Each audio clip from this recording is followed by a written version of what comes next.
ये है वो प्रेजेंटेशन जो आपको पेपर में पूरे नंबर दिलवाएगी। बिस्मिल्लाहिर्रहमानिर्रहीम। आज मैं आपको बताऊंगा कि बोर्ड के पेपर्स में पूरे पूरे 100% नंबर्स लेने के लिए आपने किस तरह की प्रेजेंटेशन करनी है। तो इसके लिए मैं आपको पेपर में कटी निब के मार्कर से मुख्तलिफ बेल बूटे या मेहंदी डिज़ाइन बनाकर आपको पेपर में वक्त ज़ाया करने वाला मशवरा बिल्कुल नहीं दूंगा। लेकिन ऐसा भी नहीं है कि हमने पेपर में कटी निब के मार्कर का इस्तेमाल ही नहीं करना। हम पेपर में कटी निब के मार्कर का इस्तेमाल ज़रूर करेंगे, लेकिन उससे बेल बूटे नहीं बनाएंगे। तो सबसे पहले एग्जामिनेशन सेंटर में एग्जामिनर जब आपको इस तरह की शीटों का दस्ता देगा, तो उस दस्ते को अच्छी तरह चेक करने के बाद आपने उस पर इस अंदाज से हाशिया यानी कागज़ पे सिर्फ एक तरफ लाइनें लगानी हैं। अब इस तरह की लाइनें लगाने के लिए आपने एक 605 वाला मार्कर और एक इस तरह का ब्लेड लेना है। फिर आपने एहतियात से इस ब्लेड का इस्तेमाल करते हुए 605 वाले मार्कर की निब को दो हिस्सों में काट लेना है। फिर उस कटी हुई निब को दरमियान से थोड़ा खुला करने के बाद इस मार्कर से आप इस तरह की डबल लाइनें लगा सकते हैं। बहरहाल याद रहे कि जब आप अंग्रेजी सब्जेक्ट्स का पेपर देंगे तो आपने इस तरह कागज़ के लेफ़्ट साइड पर लाइनें लगानी हैं, और जब आप उर्दू सब्जेक्ट्स का पेपर देंगे तो आपने कागज़ के राइट साइड पर लाइनें लगानी हैं।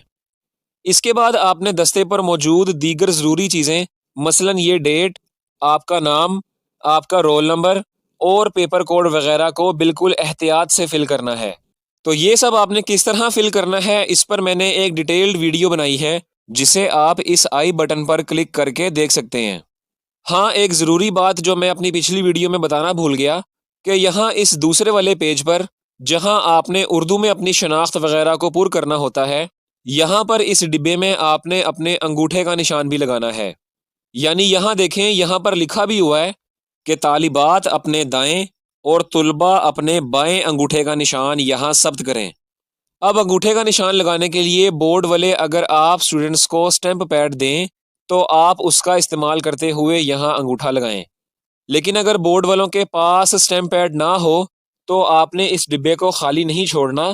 फिर आपने इस तरह देसी तरीके से अपने ही इंक पेन का इस्तेमाल करते हुए आपने अपने मुकम्मल अंगूठे पर इंक लगानी है और इसे इत्मीनान से इस तरह इस डिब्बे में सब्त कर देना है। अब बहरहाल अपने मौजू की तरफ आते हैं और सबसे पहले इंग्लिश के सब्जेक्ट्स की प्रेजेंटेशन को देखते हैं। देखें, किसी भी पेपर में आपने सबसे पहले उस क्वेश्चन को हल करना है जो आपको सबसे अच्छा आता होगा, क्योंकि आपने सुना तो होगा कि first impression is your last. लिहाजा अगर आप शुरुआत में ही अच्छा इंप्रेशन देंगे तो वो आपको उस पेपर में बहुत फ़ायदा देगा। लिहाजा इसी बात को फॉलो करते हुए मैंने इस इंग्लिश के पेपर का आगाज़ क्वेश्चन नंबर 2 यानी सवाल जवाब वाले पोर्शन से किया है। अब सबसे पहले यहाँ देखें कि इस पेपर के दरमियान में हमने कटी निब के मार्कर से सब्जेक्टिव टाइप की हेडिंग दी है, और आप देख भी सकते हैं कि किसी भी बेल बूटे या मेहंदी डिज़ाइन बनाए बगैर हमारी ये हेडिंग कितनी नेचुरल और प्यारी लग रही है। बहरहाल इसके बाद हमने उसी कटी निब के मार्कर से क्वेश्चन नंबर 2 की हेडिंग देकर आगे राउंड निब मार्कर से शॉर्ट क्वेश्चन आंसर्स की सब हेडिंग दी है, और इसे हमने इस कलर्ड बॉल से पॉइंट आउट किया है। इस कलर्ड बॉल के बहुत ज़्यादा फ़ायदे हैं जो मैं वीडियो में आगे जाके आपको बताऊंगा। बहरहाल आगे देखें कि क्वेश्चन नंबर 2 में आप जिस किसी क्वेश्चन का आंसर लिखना चाहते हैं तो यहाँ पर आपने उस क्वेश्चन का पार्ट नंबर लिखकर उसके आगे बिल्कुल इसी तरह आंसर लिख देना है। अब आप गौर करें कि ज़्यादातर बच्चे यहाँ पर एक स्वेयर किस्म की मिस्टेक करते हैं कि वो अपनी इस जवाबी कापी पर क्वेश्चन लिखने बैठ जाते हैं। देखें, ये उन बच्चों की सबसे बड़ी गलती होती है, और अमूमन एग्जामिनेशन सेंटर के मुम्तहिन भी बच्चों को इसी वजह से डांटते हैं कि भाई आप सवाल लिखने में अपना टाइम क्यों ज़ाया कर रहे हैं। लिहाजा आप सवाल जवाब के पोर्शन से जिस किसी सवाल को अटेम्प्ट करना चाहते हैं तो आपने उसका क्वेश्चन लिखे बगैर सिर्फ उसका पार्ट नंबर लिखकर इस तरह जवाब लिख देना है। ठीक है। अब बहरहाल देखें कि आंसर्स लिखने के दो तरीके होते हैं। एक तरीका तो ये है कि जैसे मैंने ये सारे जवाब लिखे हैं आप भी पेपर में इन्हें बिल्कुल ऐसे ही लिख सकते हैं, और दूसरा तरीका ये कि जवाब लिखने के बाद आप यहाँ इस तरह एंडिंग लाइन भी लगा सकते हैं। लेकिन मैं आपको यही मशवरा दूंगा कि आप किसी पार्ट को ख़त्म करने के बाद एंडिंग लाइन का इस्तेमाल ना किया करें, बल्कि आप उस पार्ट से रिलेटेड इंडिविजुअल क्वेश्चन को कंप्लीट करने के बाद ही एंडिंग लाइन का इस्तेमाल किया करें, क्योंकि ऐसा करना ज़्यादा बेहतर होता है। अब बहरहाल देखें कि क्वेश्चन नंबर 2 के सवाल जवाब वाले इस पोर्शन में हमने 8 के मुकाबले में 5 सवालों के जवाबात लिखने होते हैं। तो ये देखें कि नेचुरल और सादा प्रेजेंटेशन के ज़रिए हमने 5 सवालों के जवाब लिखे हैं, जिनमें से 3 इस सफ़े में मौजूद हैं और बाकी 2 जवाबात हमने अगले सफ़े पर यहाँ लिखे हैं। और इन पाँचों पार्ट्स को कंप्लीट करने के बाद हमने एंडिंग लाइन का इस्तेमाल किया है। इसके बाद आगे है क्वेश्चन नंबर 3 और इसके बारे में आप सब जानते हैं कि ये क्वेश्चन ट्रांसलेशन से रिलेटेड होता है, जिसमें आपने 3 में से कोई से 2 इंग्लिश पैराग्राफ्स की ट्रांसलेशन करनी होती है। तो ये देखें कि यहाँ मैंने राउंड रिम मार्कर से ट्रांसलेशन इनटू उर्दू की हेडिंग दी है, जिसे मैंने इस कलर्ड बॉल से रिप्रेजेंट किया है। और यहाँ मैंने ट्रांसलेशन के जिस पैराग्राफ को अटेम्प्ट करना था, उस पैराग्राफ के पार्ट को मैंने यहाँ जाहिर करके तर्जमे की सब हेडिंग लिखी है और सिलेक्टेड पैराग्राफ को ट्रांसलेट कर दिया है। चुनाचे ये मैंने पैराग्राफ ए को अटेम्प्ट किया है और इसके बाद यहाँ मैंने दूसरे पैराग्राफ सी को अटेम्प्ट किया है और आखिर पे एंडिंग लाइन का इस्तेमाल किया है। अब आगे देखें कि खुदा न खास्ता लिखते हुए अगर आपसे कोई गलती हो जाए तो आपने उस गलती को इस तरह बिल्कुल नहीं काटना। या तो आप उस गलती को इस तरह काटें या फिर इस अंदाज में उसे गलत करें, क्योंकि अगर आप इस तरह गंद मचाकर कटिंग करेंगे तो इसे एग्जामिनर आसानी से देख लेगा और आपके नंबर्स काटेगा। लिहाजा आपने अपनी गलतियों को छुपाना है, एग्जामिनर को वाजे करके नहीं दिखाना, ठीक है। बहरहाल इसके बाद आगे मैंने क्वेश्चन नंबर 4 यानी समरी को अटेम्प्ट किया है और ये देखें सादा और खूबसूरत तरीके से समरी का कुछ हिस्सा मैंने इधर और बाकी का हिस्सा यहाँ पे अगले सफ़े पे लिखकर एंडिंग लाइन लगाकर ख़त्म कर दिया है। बहरहाल अब यहाँ पर मैंने आपको चंद ज़रूरी बातें बतानी हैं। तो इसके लिए आप देखें कि अमूमन हमारे बच्चों के जहनों में एक गलत किस्म का कॉन्सेप्ट बैठा है कि जितना ज़्यादा लिखेंगे उतने ज़्यादा नंबर्स मिलेंगे। देखें ये टोटली गलत किस्म का कॉन्सेप्ट है, बल्कि आपने सवालों के नंबरों के मुताबिक अपने जवाब की लेंथ को सेट करना है। यानी 2 नंबरों की तशरीह के लिए अगर मैं 3-3 शीटें भरूंगा तो मुझसे बड़ा बेवकूफ़ कोई नहीं होगा। लिहाजा अगर आप मेरी माने तो समरी या खुलासे के लिए मैक्सिमम 1.5 सफ़े और मज़ामीन वगैरह के लिए कम से कम 4 सफ़ों का इंतखाब किया करें। बहरहाल इसके अलावा देखें कि बाज़ औक़ात बोर्ड में आपको लिखने के लिए इतनी हल्की शीटों का दस्ता मिलता है कि उस पर आपका मार्कर से नॉर्मली लिखा हुआ वर्ड भी इस तरह पिछले सफ़े पर छप जाता है। तो इस तरह की शीटों पर आपने अपनी राइटिंग को मैनेज करके लिखना है। यानी बिल फर्ज अगले सफ़े पर इस तरह पिछले सफ़े का कोई वर्ड छपा हुआ नज़र आए तो आपने उस जगह को बिल्कुल इसी तरह से थोड़ा सा स्किप करना है और अपने आंसर को उसके आगे से कंटिन्यू करवाना है, क्योंकि अगर आप उसी छपे हुए वर्ड के ऊपर ही अपने आंसर को कंटिन्यू करेंगे तो ये ओवर राइटिंग के ज़ुमरे में चला जाएगा और आप अपने नंबर्स कटवा बैठेंगे। लिहाजा ऐसी सूरत हाल में आपने अपनी राइटिंग को इस तरह मैनेज करके लिखना है। बहरहाल इसके बाद आगे मैंने क्वेश्चन नंबर 6 यानी कि इस लेटर को अटेम्प्ट किया है और आप देख सकते हैं कि बिल्कुल नेचुरल और सादा सी प्रेजेंटेशन के ज़रिए मैंने इस लेटर को इसी सफ़े पे कंप्लीट किया है और आखिर पे एंडिंग लाइन का इस्तेमाल किया है। अब यहाँ पर दोबारा मैंने आपको चंद ज़रूरी बातें बतानी हैं। तो सबसे पहले देखें कि आपने अपने पेपर में जब लेटर या एप्लीकेशन लिखनी हो तो उन्हें आपने बिल्कुल इसी तरह एक नए सफ़े से लिखना शुरू करना है। बिलफर्ज अगर किसी सफ़े पर आपके पास इस तरह की चंद लाइनें बच भी रही हों तब भी आपने लेटर और एप्लीकेशन को इसी तरह एक नए सफ़े पर लिखना है। इसके अलावा लेटर और एप्लीकेशन आपने एक ही सफ़े पर कंप्लीट करने हैं। 2-2, 3-3 सफ़ों के लेटर्स और एप्लीकेशंस ना तो रियल में एग्जिस्ट करते हैं और ना ही बोर्ड इस बात की इजाज़त देता है कि आप इतनी लंबी लंबी एप्लीकेशंस और लेटर्स लिखें। लिहाजा लेटर और एप्लीकेशन में आप जैसी मर्जी दास्तानें बयान करें, लेकिन इन्हें आप एक ही सफ़े पर कंप्लीट किया करें। इसके अलावा तीसरे नंबर पे देखें कि पीछे मैंने समरी यानी क्वेश्चन नंबर 4 को अटेम्प्ट किया था और यहाँ मैंने क्वेश्चन नंबर 6 यानी लेटर को अटेम्प्ट किया है। इसका मतलब कि आप किसी भी क्वेश्चन को पहले या बाद में अटेम्प्ट कर सकते हैं। लिहाजा आपको जो क्वेश्चन अच्छा आता होगा आप पहले उसे अटेम्प्ट किया करें। इसके अलावा यहाँ आगे मैंने क्वेश्चन नंबर 5 को अटेम्प्ट किया है। इसके बाद आगे मैंने क्वेश्चन नंबर 7 यानी कंप्रीहेंशन को अटेम्प्ट किया है और यहाँ आगे मैंने क्वेश्चन नंबर 8 यानी ट्रांसलेशन इनटू इंग्लिश और ये क्वेश्चन नंबर 9 यानी चेंज इन वॉइस को अटेम्प्ट किया है। बहरहाल यहाँ तक क्लास 9th का पेपर मुकम्मल फिनिश होता है। इसके आगे मैंने क्लास 10th के लिए उनका क्वेश्चन नंबर 5 यानी एसे अटेम्प्ट किया है। तो इसके लिए देखें कि कटिंग निब के मार्कर से मैंने क्वेश्चन नंबर 5 की हेडिंग दी है, फिर राउंड रिब मार्कर से ऐसे की सब हेडिंग दी जिसे मैंने कलर्ड बॉल से रिप्रेजेंट किया है। अब बहरहाल आप जो भी ऐसे लिखना चाहें तो उसमें आपने इस तरह कोटेशंस का इस्तेमाल लाजमी करना है और हर सफ़े पे आपने मैक्सिमम 2 कोटेशंस लाजमी लिखनी है। जैसे यहाँ मैंने इलामा इकबाल का मजमून अटेम्प्ट किया है और इसे मैंने इलामा इकबाल के इंट्रोडक्शन से लिखना शुरू किया है। चुनाचे इंट्रोडक्शन लिखने के बाद इधर मैंने राउंड रिब मार्कर से एक कोटेशन लिखी है ताकि यहाँ अच्छा सा इंप्रेशन बने। इसके बाद यहाँ मैंने इलामा इकबाल की अर्ली एजुकेशन से रिलेटेड एक पैराग्राफ लिखा है जो कि आगे वाले सफ़े पे यहाँ तक ख़त्म हुआ है और फिर मैंने इसी टॉपिक से रिलेटेड एक कोटेशन लिखी है। यानी कहने का मतलब ये है कि आपने मजमून लिखते वक्त हर सफ़े के आगाज़ में 2 से 3 लाइनों का पैराग्राफ लिखना है, फिर इसके बाद एक कोटेशन लिखनी है। इसके बाद दोबारा से 2 से 3 लाइनों का पैराग्राफ लिखने के बाद अगेन एक कोटेशन लिखनी है और फिर 2 से 3 लाइनों का पैराग्राफ लिखने के बाद उस इंडिविजुअल सफ़े को फिनिश कर देना है। लिहाजा इसी फिनोमेना को मद्देनज़र रखते हुए मैंने मजमून का अगला हिस्सा यहाँ आगे इस सफ़े पर लिखा है और बाकी का मज़ीद हिस्सा इस अगले सफ़े पर यहाँ करके लिखा है और आखिर पे एंडिंग लाइन लगाकर हमने अपने क्वेश्चन नंबर 5 यानी एसे को कंप्लीट कर लिया है।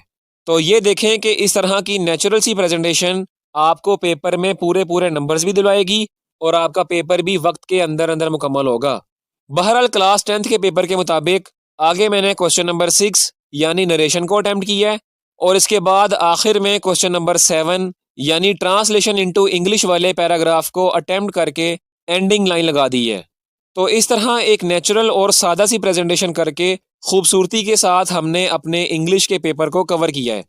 अब बहरहाल आगे चलते हैं और मैथ्स के पेपर की प्रेजेंटेशन को कवर करते हैं। तो सबसे पहले देखें कि मैथ्स की प्रेजेंटेशन के लिए भी हमने वही प्रोसीजर चूज़ किया है, यानी कि इस पेपर के दरमियान में हमने कटी निब के मार्कर से सब्जेक्टिव टाइप और इसी के नीचे क्वेश्चन नंबर 2 की हेडिंग दी है। अब बहरहाल आप जानते हैं कि मैथ्स के पेपर में हमारे पास 5 किस्म के सवालात आते हैं। Number 1 definition type questions, number 2 हल करने वाले सवालात, number 3 geometrical based questions, number 4 long questions and last one is theorem which is compulsory. अब इस फहरिस्त में आप जिस किसी क्वेश्चन को पहले सॉल्व करना चाहते हो तो आपने बिल्कुल इसी तरह राउंड रिब मार्कर से उस क्वेश्चन का सिर्फ पार्ट नंबर लिखकर उस क्वेश्चन को सॉल्व कर देना है। यानी कि क्वेश्चन नंबर 2 के पार्ट नंबर 1 में हमसे स्क्वायर मैट्रिक्स की डेफिनेशन पूछी गई थी, जिसे मैंने इस तरह प्रेजेंट किया है कि राउंड रिब मार्कर से स्क्वायर मैट्रिक्स की हेडिंग और डेफिनेशन की सब हेडिंग दी है। इसके बाद मैंने इट इज़ डिफाइंड एज लिख कर स्क्वायर मैट्रिक्स को डिफाइन किया है और आखिर में मैंने एग्जाम्पल की हेडिंग देकर स्क्वायर मैट्रिक्स की एग्जाम्पल्स लिख दी हैं।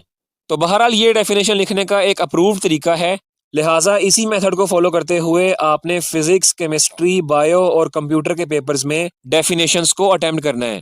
और दूसरी बात ये कि अगर पेपर में डेफिनेशन की एग्जाम्पल आपसे पूछी जाए या ना पूछी जाए, आपने एग्जाम्पल लाजमी देनी है। इसके बाद अगले सफ़े पर मैंने क्वेश्चन नंबर 2 के पार्ट नंबर 3 और 4 को अटेम्प्ट किया है और इन दोनों पार्ट्स में हमने सवाल के सॉल्यूशन को सॉल्व किया है। इसके बाद अगले सफ़े पर मैंने दोबारा से एक डेफिनेशन को सेम पैटर्न से अटेम्प्ट किया है। तो अब जैसा कि मैंने आपसे कहा था कि आपने हर डेफिनेशन की एग्जाम्पल लाजमी लिखनी है, तो अब इसके मुतालिक तो आप जानते हैं कि बाज़ एग्जाम्पल्स लिखने वाली होती हैं और बाज़ ड्रॉ करने वाली होती हैं। लिहाजा यहाँ पर मैंने पैरेललोग्राम की एग्जाम्पल्स को ड्रॉ किया है, ठीक है। बहरहाल इसके बाद अगले सफ़े पर मैंने तीसरी किस्म के ज्योमेट्रिकल बेस्ड क्वेश्चन को अटेम्प्ट किया है। अब बहरहाल यहाँ देखें कि आपको ज्योमेट्री के लिए जैसा मर्जी क्वेश्चन अटेम्प्ट करने को मिले, आपने उस क्वेश्चन में ज्योमेट्रिकल शेप को बॉल पॉइंट या किसी मार्कर का इस्तेमाल करते हुए ड्रॉ करना है, पेंसिल का इस्तेमाल हरगिज़ नहीं करना। लिहाजा आपने किसी ऐसे बॉल पॉइंट या मार्कर को चूज़ करना है जो इस तरह आसानी से आपकी पुरकार में एडजस्ट हो जाए। इसके अलावा आप ज्योमेट्रिकल बेस्ड क्वेश्चन को शॉर्ट में अटेम्प्ट करें या फिर लॉन्ग में, आपने उसके स्टेप्स ऑफ कंस्ट्रक्शन लाजमी लिखने होते हैं। बहरहाल इसके बाद आगे मैंने लॉन्ग क्वेश्चन को अटेम्प्ट किया है, यानी आप देखें कि कटी निब के मार्कर से मैंने पेपर के दरमियान में लॉन्ग क्वेश्चन की हेडिंग दी है और जिस लॉन्ग क्वेश्चन को मैंने अटेम्प्ट करना था उसका क्वेश्चन नंबर लिखकर राउंड रिब मार्कर से उसका पार्ट नंबर और सब हेडिंग को लिखा है। और यहाँ देखें कि नफासत के साथ मैंने सॉल्यूशन को अटेम्प्ट किया है और यहाँ अगले सफ़े पर मैंने सॉल्यूशन को फिनिश करके एंडिंग लाइन का इस्तेमाल किया है।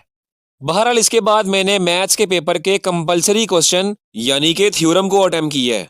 इसके लिए भी मैंने कटिंग निब के मार्कर से क्वेश्चन नंबर लिखकर राउंड रिब मार्कर से थ्योरम की सब हेडिंग दी है।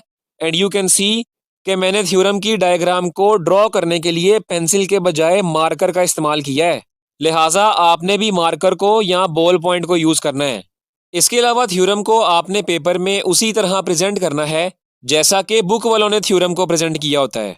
इसे प्रेजेंट करने के लिए आपने अपनी तरफ से कोई बोंगी नहीं मारनी।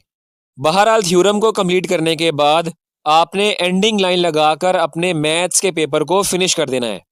अब बहरहाल आगे चलते हैं और फिजिक्स, केमिस्ट्री, बायो और कंप्यूटर की प्रेजेंटेशन को एक साथ कवर करते हैं। तो बहरहाल फिजिक्स, केमिस्ट्री, बायो और कंप्यूटर के पेपर्स के लिए भी आपने इसी प्रोसीजर को फॉलो करना है, यानी कि इस पेपर के दरमियान में आपने कटिंग निब के मार्कर से सब्जेक्टिव टाइप की हेडिंग देनी है और इसके नीचे क्वेश्चन नंबर 2 की हेडिंग भी आपने कटिंग निब के मार्कर से देनी है। इसके बाद देखें कि क्वेश्चन नंबर 2 से मैंने पार्ट नंबर 1 अटेम्प्ट करना था जिसमें मुझसे बेस क्वांटिटीज की डेफिनेशन पूछी गई थी। तो ये देखें कि राउंड रिब मार्कर से मैंने पार्ट नंबर लिखा और इसी से बेस क्वांटिटीज की हेडिंग लिखकर उसी पैटर्न से डेफिनेशन को अटेम्प्ट किया है जिस तरह मैंने मैथ्स के पेपर में आपको डेफिनेशन अटेम्प्ट करने का तरीका बताया था। इसके बाद अगले सफ़े पर मैंने राउंड रिब मार्कर का इस्तेमाल करते हुए पॉइंट्स वाले क्वेश्चन को अटेम्प्ट किया है। इसके बाद नीचे मैंने दोबारा से एक डेफिनेशन अटेम्प्ट की है और फिर अगले सफ़े पर मैंने एक न्यूमेरिकल अटेम्प्ट किया है। आपने बिल्कुल इसी तरह राउंड रिब मार्कर का इस्तेमाल करते हुए given data, to find, formula और सॉल्यूशन की सब हेडिंग्स देकर न्यूमेरिकल अटेम्प्ट करना है। यही न्यूमेरिकल को प्रेजेंट करने का प्रोसीजर होता है। इसके बाद यहाँ अगले सफ़े पर मैंने दोबारा से एक डेफिनेशन और थ्योरी बेस्ड क्वेश्चन को अटेम्प्ट किया है और इसके आगे अगले सफ़े पर मैंने difference between mass and weight वाले शॉर्ट क्वेश्चन को अटेम्प्ट किया है। बहरहाल इसके बाद अगले सफ़े पर मैंने एक फ्लो चार्ट वाले क्वेश्चन को अटेम्प्ट किया है। इसके बाद अगले सफ़े पर मैंने एक एल्गोरिथम को अटेम्प्ट किया है और इसके नीचे मैंने डेसिमल नंबर को बाइनरी नंबर्स में तब्दील करने वाला एक शॉर्ट क्वेश्चन अटेम्प्ट किया है। इसके बाद अगले सफ़े पर आ जाएं और यहाँ देखें कि यहाँ मैंने लॉन्ग क्वेश्चन को अटेम्प्ट किया है। तो अब आप देख सकते हैं कि मुझे लॉ ऑफ ग्रेविटेशन का लॉन्ग क्वेश्चन मिला था जिसे मैंने इन सब हेडिंग्स का इस्तेमाल करते हुए अटेम्प्ट किया है। अब आप सब जानते हैं कि फिजिक्स की बुक में लॉ ऑफ ग्रेविटेशन का ये लॉन्ग टॉपिक एक बेकार से पैराग्राफ की सूरत में लिखा हुआ है, लेकिन अगर आप बुक में लिखे हुए उस पैराग्राफ का मेरी इस प्रेजेंटेशन से कंपैरिजन करें तो आपको वाज़े तौर पर नज़र आ रहा होगा कि मैंने लॉ ऑफ ग्रेविटेशन के इस लॉन्ग टॉपिक को बुक की निस्बत काफ़ी अच्छा प्रेजेंट किया है। और दूसरी बात ये कि अगर मैं इस लॉन्ग क्वेश्चन को ऐसे ही लिखता जैसा कि बुक में लिखा हुआ है तो ये तकरीबन 1 से 1.5 सफ़े पर मुकम्मल हो जाता, लेकिन जब मैंने प्रेजेंटेशन का यूज़ किया तो वही लॉन्ग क्वेश्चन मेरे पास 2.5 सफ़ों पर कंप्लीट हुआ है। लिहाजा आप जब भी किसी लॉन्ग क्वेश्चन को अटेम्प्ट करें तो वहाँ पर इस किस्म की सब हेडिंग्स का लाजमी इस्तेमाल किया करें। इसके बाद अगले सफ़े पर मैंने क्वेश्चन नंबर 5 के पार्ट नंबर बी यानी न्यूमेरिकल को अटेम्प्ट किया है और इसे भी मैंने शॉर्ट क्वेश्चन वाले न्यूमेरिकल की तरह इन्हीं सब हेडिंग्स का इस्तेमाल करते हुए कंप्लीट किया है और आखिर पे एंडिंग लाइन लगा दी है। बहरहाल इसके बाद अगले सफ़े पर देखें कि यहाँ पर मैंने difference between compound and mixture वाले लॉन्ग क्वेश्चन को अटेम्प्ट किया है। अब देखें कि जब आपसे लॉन्ग क्वेश्चन में डिफरेंशिएट पूछा जाए तो उसमें आपने इसी तरह इन सब हेडिंग्स का और कलर्ड बॉल्स का इस्तेमाल लाजमी करना है, क्योंकि केमिस्ट्री की बुक पे ये जो डिफरेंस लिखा है वो 7 पॉइंट्स पर मुश्तमिल है और मैंने यहाँ पर 6 पॉइंट्स को कवर किया है।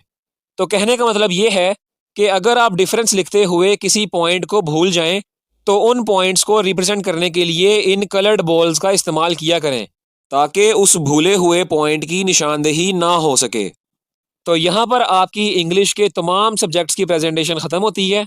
बस आखिर पे आप ये देखें कि पेपर मुकम्मल करने के बाद आपके पास जितने भी सफ़े रिमेनिंग बचेंगे आपने उन्हें बॉल पॉइंट या मार्कर का इस्तेमाल करते हुए लाजमी काटना है। बहरहाल इसके बाद आगे चलते हैं और आगे उर्दू वाले सब्जेक्ट्स की प्रेजेंटेशन को देखते हैं।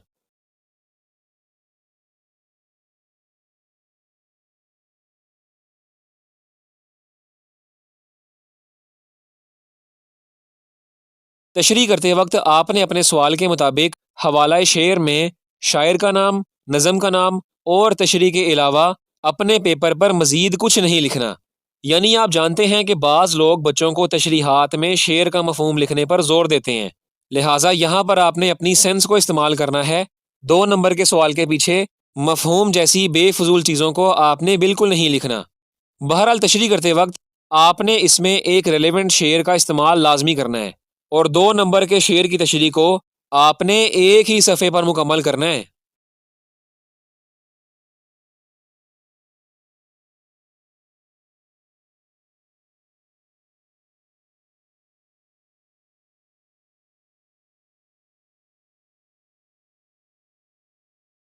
एप्लीकेशन और ख़त लिखने का ये सरकारी तरीका है जो बोर्ड बच्चों को खुद रिकमेंड करता है, लिहाजा आपने इसी तरीके से एप्लीकेशन और ख़त को अटैम्प्ट करना है। मुकालमे को भी आपने बिल्कुल इसी तरह अटैम्प्ट करना है कि मंजरकशी और इख्तितामिया का इस्तेमाल लाजमी करना है। अगर इनका इस्तेमाल नहीं करेंगे तो नंबर्स कटवा बैठेंगे। इसके बाद अगले सफ़े पर मैंने 10th क्लास के बच्चों के लिए मज़मून अटैम्प्ट किया है। देखें, उर्दू में आपने जिस मज़मून को अटैम्प्ट करना हो तो बिल्कुल इसी तरह आपने ऊपर उस मज़मून की हेडिंग लिखनी है और मज़मून के जिन उन्वात को आपने कवर करना हो उन टॉपिक्स को आपने बिल्कुल इसी तरह लकीर का इस्तेमाल करते हुए प्रेजेंट करना है और बाद में इन्हीं टॉपिक्स को आपने एक एक करके मज़मून के पैराग्राफ्स में कन्वर्ट कर देना है। और सबसे ज़रूरी बात कि आपने एक सफ़े पर कम अज़ कम 2 कोटेशंस या अशार का इस्तेमाल लाजमी करना है और मज़मून लिखने के लिए कम से कम 4 सफ़ों का इंतखाब करना है।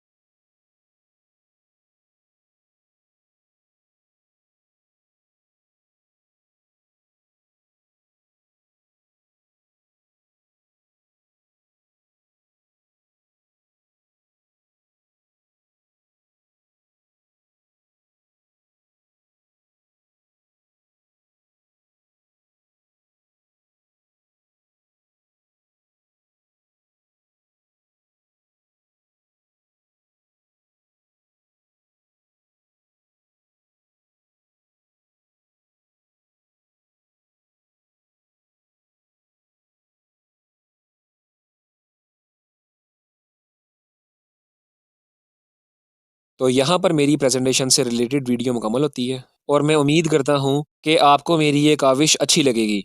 मैंने तकरीबन तमाम ही सब्जेक्ट्स की प्रेजेंटेशन को कवर किया है, लिहाजा अगर आप मेरे बताए हुए नेचुरल तरीके से पेपर को प्रेजेंट करेंगे तो आपके पेपर्स खूबसूरती के साथ साथ वक्त पर मुकम्मल होंगे और आपको पेपर्स में पूरे पूरे 100% नंबर्स भी मिलेंगे। इंशाल्लाह ताला अगली वीडियो में मिलते हैं, तब तक के लिए अल्लाह हाफिज़।